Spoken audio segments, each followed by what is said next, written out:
أعوذ بالله من الشيطان الرجيم. بسم الله الرحمن الرحيم. سورة أنزلناها وفرضناها وأنزلنا فيها آيات بينات لعلكم تذكرون.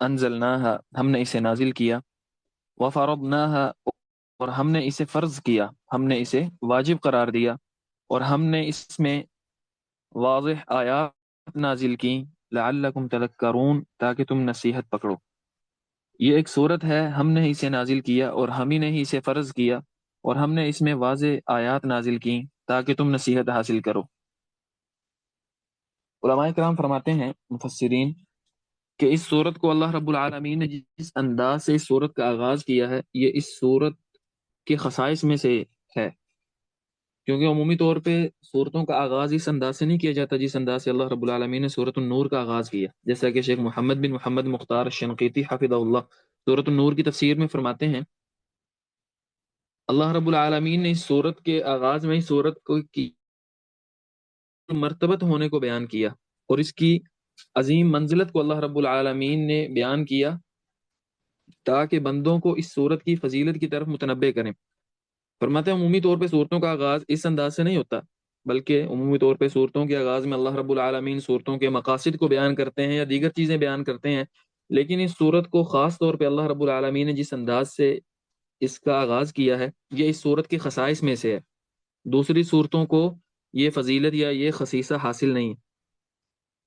اسی طرح امام ابن کثیر رحمہ اللہ فرماتے ہیں، اللہ رب العالمین نے صورت میں جو یہ الفاظ بولے صورت کے آغاز میں ہی، سورۃ انزلناہا، یہ ایک عظیم صورت ہے جسے ہم نے نازل کیا۔ سورۃ کے اندر جو تنوین ہے آخر پہ، شیخ بٹوی فرماتے ہیں تنوین تعظیم ہے، اس لیے ترجمہ کیا یہ ایک عظیم صورت ہے جسے ہم نے نازل کیا۔ حافظ ابن کثیر رحمہ اللہ اپنی تفسیر میں فرماتے ہیں کہ اس انداز بیان میں اللہ رب العالمین نے اس صورت کی اہمیت اور اس صورت کی عظمت کو بیان کیا، اور اس کا معنی یہ نہیں ہے کہ باقی صورتوں کی کوئی فضیلت نہیں ہے، بلکہ سارا قرآن ہی عظیم ہے، والقرآن العظیم، جیسا کہ پچھلے سبق میں یہ بات گزری ہے کہ قرآن سارے کا سارا ہی عظیم ہے، لیکن جو انداز بیان اللہ رب العالمین نے صورت کے آغاز میں اختیار کیا، حافظ ابن کثیر فرماتے ہیں یہ اس صورت کی اہمیت اور فضیلت کو واضح کرتا ہے۔ اسی طرح طاہر ابن عاشور رحمہ اللہ، ان کی تفسیر کیا نام ہے اس کا؟ التحریر والتنویر، التحریر والتنویر،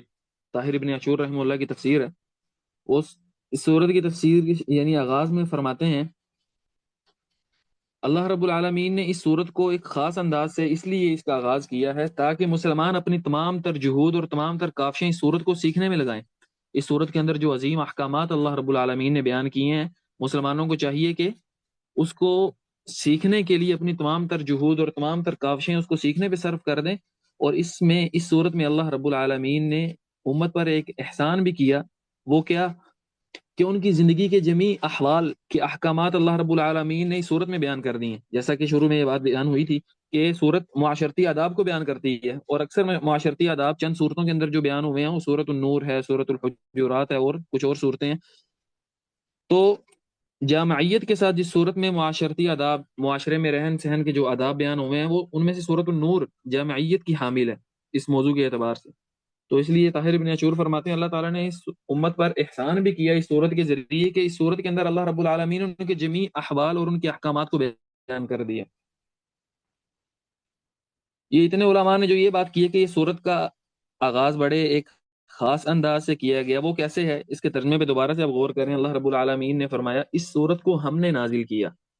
حالانکہ پورا قرآن ہی اللہ نے نازل کیا، لیکن خاص طور پہ اللہ رب العالمین نے اس صورت کے نازل کرنے کی نسبت اپنی طرف جو کی ہے، اور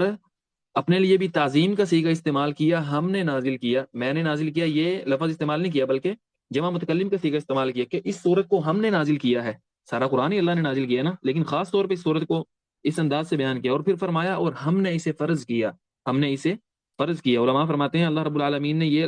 یعنی لفظ اس لیے بولا ہم نے اسے فرض کیا،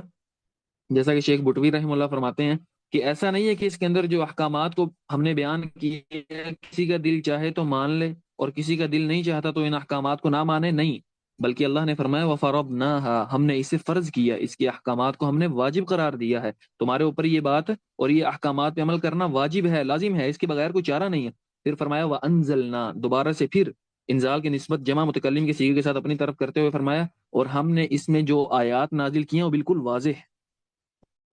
انزلنا فیہا آیات بینات، بالکل واضح آیات ہیں، بالکل واضح نشانی ہے اس صورت میں ہم نے بیان کی ہیں۔ اس صورت کے اندر جو احکامات بیان ہوئے ہیں اس کے اندر کسی طرح کا کوئی التباس نہیں ہے، اس کے اندر کسی طرح کا کوئی تشابہ نہیں پایا جاتا، کوئی لبس نہیں ہے، بلکہ بالکل واضح انداز کے ساتھ تمام احکامات کو بیان کیا۔ اور اس تمام کو بیان کرنے کا مقصد کیا ہے؟ لعلکم تذکرون، تاکہ لوگ نصیحت پکڑیں، تاکہ لوگ اس کے مطابق پھر عمل کریں۔